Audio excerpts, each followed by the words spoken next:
suis sûr qu'une personne n'a pas bien compris, mais on va encore le lire. Amen. Celui qui croit au Fils de Dieu, est-ce qu'on a une ou deux personnes ici qui croient au Fils de Dieu? Amen. Gloire à Jésus. Amen. Maintenant, je voudrais poser une question à l'Assemblée de Dieu. Amen. Jésus disait, celui qui croit, dans le livre de Marc, si vous vous souvenez, celui qui croira et qui sera baptisé sera sauvé. Maintenant, il dit, et voici les signes, et voici les témoignages, et voici des signes qui vont suivre. Amen. Donc, ces signes sont faits pour te suivre, si tu crois en Dieu. Et il dit, voici des signes qui vont suivre, qui vont poursuivre. Alléluia. En d'autres termes, les signes et les prodiges devront suivre. C'est l'ordre que Jésus a donné aux signes et aux prodiges. Et la Bible dit que Dieu l'a rendu témoignage en son Fils, de sorte que celui qui croit en son Fils, celui qui croit en son Fils, celui qui croit en Christ, celui qui croit en Jésus, alléluia, a la vie éternelle. Celui qui croit en Christ a la vie éternelle. Maintenant, la Bible dit que les signes et les prodiges sont faits pour te suivre. Si seulement tu crois en Dieu. Alléluia. Maintenant, observons très attentivement que la seule chose que Jésus nous demande de faire, c'est de croire. Amen. Si vous pouvez regarder à plusieurs auteurs de la Bible, le seul gros travail du christianisme, le seul véritable travail, la seule chose qui justifie le fait que les signes et les prodiges, si tu es ici et que tu souhaites qu'en 2 mois tu sois hors du pays, en Christ c'est possible. Si tu es ici et que tu souhaites que ta maladie finisse complètement, tu sois une nouvelle personne en Christ, c'est possible. Si tu es ici et tu crois demain matin que tu peux te lever demain matin avec des problèmes hors de ta tête, en Christ, c'est possible. Pourquoi? Parce que Christ a dit que toute chose est possible à celui qui croit. If I'm talking to you. Le témoignage est accessible à quiconque se fait un croyant. Maintenant, la Bible dit que lorsque tu te fais un croyant, les signes et les prodiges te suivent. Alléluia. La Bible dit signs and wonders shall follow those who believe. If I'm talking to you. Alléluia. Donc, regardons la marche chrétienne sous un autre angle. Quel est ce défi qui est caché dans le simple mot croire? Je sais que s'il est dit ici qui croit en Christ, je vais dire oui. Maintenant, la question que je veux poser n'est pas celle-ci. Est-ce que ta manière de croire en Christ est équivalente à l'expectation qu'il attend? Quand il parlait du mot croire, est-ce que ta façon de croire en Christ est équivalente à l'expectation? Est-ce que tu as la définition du mot croire selon la conception de Dieu? Quand il disait quiconque croit en moi aura des signes. Glory to God. Donc maintenant, cassons un peu le miroir de ta réalité. Là où on parle des raisonnements d'homme, tu te trompes tout le temps. Si tu es ici et que tu crois que le ciel peut se déchirer sur ta tête ce soir, et tu sors d'ici une nouvelle personne, tu sauras.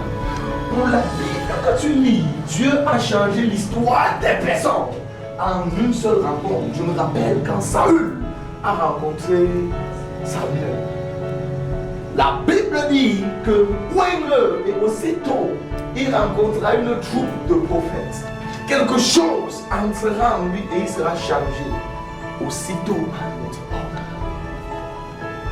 Alors le problème ce soir, et ce que je crois qu'il est important pour moi de résoudre, c'est est-ce que le mot croire que tu as, est-ce que la définition du mot croire que tu connais est alignée sur la trajectoire de Christ? Est-ce que tu crois comme Christ voulait que tu crois? Et est-ce que tu as la définition exacte du mot croire comme Christ? Il parlait dimanche des témoignages. Et on lui dit que les trucs là, quand on dit que je suis heureux le matin, ce n'est pas tout. Glory to God. Et je suis parti voir Dieu, Seigneur, qu'est-ce que je peux faire? Et il m'a envoyé dans la Bible. Et dans la Bible, on dit quiconque croit. Et je me suis demandé qui parle. J'ai vu c'est Dieu. Est-ce que Dieu est un menteur? Maintenant pour Dieu, je dis que si quelqu'un croit en moi, et je vois le monde souffre tellement, et oui, tout le monde croit en Christ. Oui, tout le monde dit qu'il croit en Christ. Mais il y a tellement de problèmes. Les hommes sont bourrés de challenge. Et après, j'ai encore observé le ministère de Jésus attentivement. Je me suis rendu compte que son ministère a commencé avec les non-croyants, mais qui aimaient la parole. Alléluia. C'était des personnes qui étaient assidues au temple. C'était des personnes qui suivaient la parole. C'était des personnes qui étaient des fervents lecteurs de la parole. Et Jésus est venu au milieu d'eux. Et il a pris le rouleau. Et il est monté. Il a déroulé le rouleau. Et quand il a déroulé, il est tombé sur le livre du prophète Isaïe. On dit que bah, c'est un c'est sûr, il est guéri. Et il a dit cette parole est accomplie. Les gens ont dit quoi? Ça veut dire qu'ils avaient le raisonnement humain et logique de Dieu, mais ne croyaient pas que Dieu était capable de faire quelque chose. Ou alors que la parole avait de s'accomplir. C'était des personnes qui lisaient la parole de prophétie, mais ne savaient pas que cette parole pouvait un jour venir à l'existence. C'était les personnes qui écoutaient sans savoir que c'était un héritage. C'est l'héritage même de Dieu communiqué au Fils de la création. C'est l'héritage, c'est le don gratuit de Dieu donné à ceux qui croient. Ils étaient tous attendus, en train de lire et écouter. Et quand Jésus leur a dit, cette parole est accomplie, ils ont dit, on va te tuer. Si tu parles encore. Et ils l'ont porté. Et ils sont partis avec lui. Et ils voulaient le tuer. La Bible explique qu'il a dit, laissez-moi partir. Et il est parti. Maintenant, je me questionne sur ces personnes qui ont laissé partir le Fils unique de Dieu. Et puis toi ce soir, tu vas laisser partir une parole qui est attachée à ta destinée. Parce que entre écouter et croire, il y a un gap, il y a un fossé. Ces gars écoutaient, mais ils ne croyaient pas. Ils écoutaient la parole, mais ils ne croyaient pas en Christ. Ils ne croyaient pas que ce qu'ils lisaient, ils croyaient que c'était la récitation. Le discours persuasif de la sagesse. I'm talking to you. Et vous croyez que ces gars n'avaient pas les problèmes? Ces gars avaient des problèmes. Alléluia. Mais dans une foule comme ça, dans une église pareille, Christ n'a pu faire aucun. Il est sorti et parti. Imaginez un haut contingent d'onction, un homme brûlant dans le feu, assis au milieu des personnes qui écoutent la parole avec des raisonnements humains. Impuissant. Une atmosphère qui rend impuissant Dieu lui-même. Incapable de manifester. Je parle de mon Père qui m'a envoyé. Il a été impuissant devant une atmosphère pareille. Il partait, ça lui faisait mal parce qu'il voulait sauver ceux-là. Mais il a dit, je ne peux pas. Votre niveau là me dépasse. Vous êtes trop enraciné dans la doctrine pour la doctrine. Et il a dit, je pars là où on va me provoquer. Et il est sorti, il est parti. Deuxième foule, il rencontre des personnes, il essaie à l'envahir. Et il va prêcher, tout le monde dit, hey, c'est vrai, c'est vrai. Oh, alléluia, il dit amen, alléluia, il dit amen. Et tout le monde était là, oh, il va prêcher. Mais quand on est arrivé au camp où il y avait un type qui était malade, qu'il a dit, va, tes péchés sont pardonnés. Tout le monde a dit, hey. Il se prend pour qui le type? Il dit, qui pardonne les péchés? Non, ce n'est pas possible. Ce n'est pas possible. Et Dieu lui a dit, comme il voyait la foi de ceux-là, parce que ceux-là n'ont pas de comment te tuer. Ceux-là ont dit que c'est possible, moi aussi possible. Et il a dit, qu'est-ce qui est plus dur à faire? De lui dire que tes péchés sont pardonnés, ou bien de dire, prends ton lit et marche. Et on dit, aussitôt, les jambes du type deviennent fermes. Le gars se lève sur ses pieds, il stand up, debout, fervent, fort, bam, et il a commencé à marcher. Alléluia! C'était la gloire de Christ. Jésus était glorifié.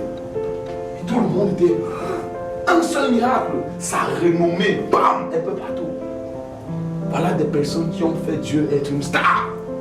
Des personnes qui, par leur étoile, ont rendu Jésus célèbre. Leur foi et leur conviction l'ont fait être une star. Je vais te dire une chose, Dieu souhaite utiliser ta voix, ta foi pour être une star.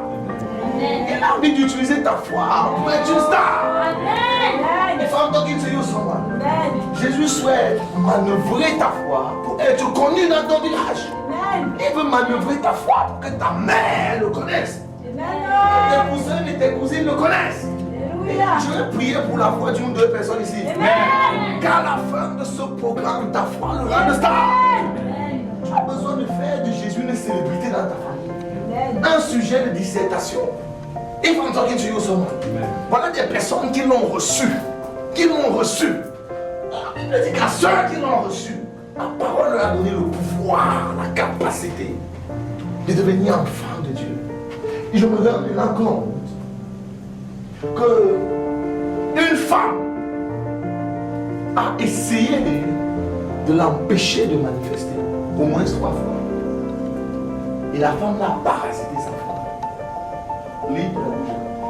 La femme l'a voulu dire, si tu avais été ici depuis, ton ami ne serait pas mort. Cette femme croyait au miracle. Cette femme croyait à Dieu. Cette femme croyait que Jésus existe. Elle croyait même qu'il était le fils envoyé de Dieu.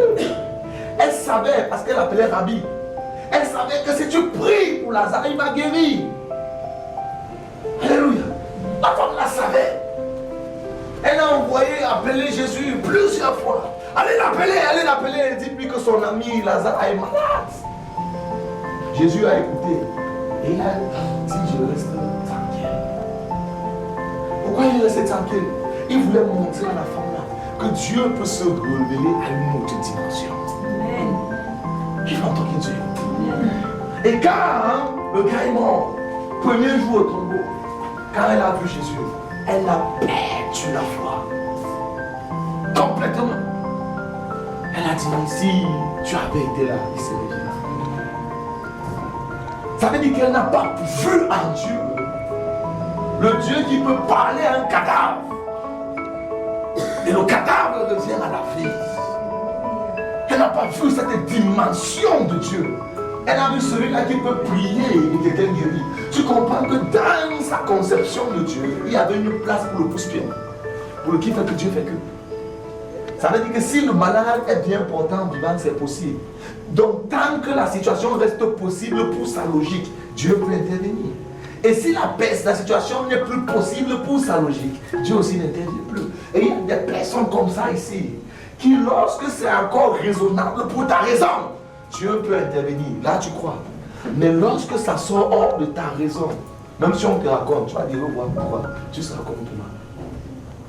Thomas, c'est la preuve de ce type de chrétien. Thomas, un gars avec qui Jésus a ressuscité Lazare, est sorti du tombeau. Mais quand il a programmé sa propre résurrection, Thomas a dit, tu peux encore faire pour quelqu'un qui fera pour toi. Je veux voir le jour où ça va manifester. Jusqu'à ce qu'il te touche, je vois. Il y a des personnes comme ça, qui là où ils sont assis ne sont même pas venus ici, chargés d'une expectation que cette réunion peut défier les lois du naturel dans la vie. Ils sont programmés dans le naturel. On va dire, Père, donne-moi l'argent, puis achète une maison. Parce qu'ils savent que le chemin logique pour avoir la maison, c'est qu'on ne passe pas l'argent. Et donc cette logique est, et elle est trop présente. Et c'est ce qui amène les églises à limiter le potentiel de Dieu. Et je suis sûr de moi que Dieu est au-delà. Je suis sûr que s'il se révèle à la foi d'une personne ici, je vais vous dire des choses. Tu ne peux pas fonctionner dans le naturel si tu ne pars pas à l'école. L'école est un chemin capital si tu veux être compétent pour les choses de la terre. Mais tu ne peux pas fonctionner dans le spirituel si tu n'es pas loin. You need to be anointed to be introduced. On doit t'oindre pour t'introduire. Dans chaque département que tu voudras faire dans la vie, aussi longtemps que tu es engagé, tu auras besoin d'être oint. Et la Bible dit que son onction enseigne, son onction est sa parole. On m'a écouté comme ça. Un jour, je me rappelle encore, dans le temps, quand j'étais encore rempli de conviction dans la foi, jusqu'à maintenant, j'ai dit, il est temps qu'il n'y ait pas marché sur nous. Parce que la Bible dit que si quelqu'un croit, il marche. Et je suis sorti de chez moi à 7h30. Il dit, il marche sur l'eau. Je suis arrivé devant l'eau. J'ai regardé l'eau. L'eau me regardait. J'ai loué Dieu. 30 minutes. Et j'ai mis mon pied, mon pied entré dans l'eau. J'ai dit, c'est pas possible. J'ai loué 40 minutes. J'ai encore mis, mon pied entré dans l'eau. J'ai repris le verset. Quiconque croit en moi fera ce que je fais. Soit, et j'ai dit à haute voix, à l'air, soit tu es un menteur, soit il doit seulement marcher en voie d'argent. J'ai encore mis le pied, c'est entré, j'ai dit ce n'est pas possible. 19h, je l'ai fait toute une journée. C'était une forêt en bas de chez moi. J'ai porté mes choses, je suis monté. Je suis allé à la maison. Je me suis couché la nuit là, je ne pouvais pas dormir. J'étais en train de dire que comment c'est possible que tu écris quelque chose. Il ne pas marcher sur ça ne donne pas. C'est pas possible. Je te prends sur ta parole, ce sont tes mots, ce n'est pas mes mots. Et la nuit là, je dors, je prie. Et quand j'étais sur ma couche, en train de dormir, immédiatement, je fais un songe. Je vois un des fils du prophète Joshua. Et le fils là était dans un bateau. J'étais placé comme un observateur. Et il y a un crocodile grand comme ça qui voulait attaquer le bateau et détruire les hommes. Et là, il a marché sur l'eau et il est parti fermer la bouche du crocodile. Et je me suis levé le matin. J'ai dit merci Père, c'est tu m'as répondu. Dieu venait de m'enseigner que j'ai dit déjà, tu ne marcheras pas sur l'eau parce que tu me demandes. Mais le jour où je vais trouver une nécessité, je le ferai. If I'm talking to you. Et il m'a enseigné. Le jour là, j'ai compris, ça claire le message. J'ai dit oui, Père. J'ai compris que la puissance est pour révéler sa gloire. Mais sauf que là, je le faisais pour ma gloire. Alléluia. Alors, est-ce que dans ce que tu veux faire, Jésus est engagé? Est-ce que sa gloire peut être manifestée? Même à Dieu pour ça, il va partir dans la bataille. Amen. Comment il communique tes enfants? Brise les limites de ce que tu crois de Dieu. C'est-à-dire jusqu'à ce que tu perdes ta logique. Comment il communique tes enfants?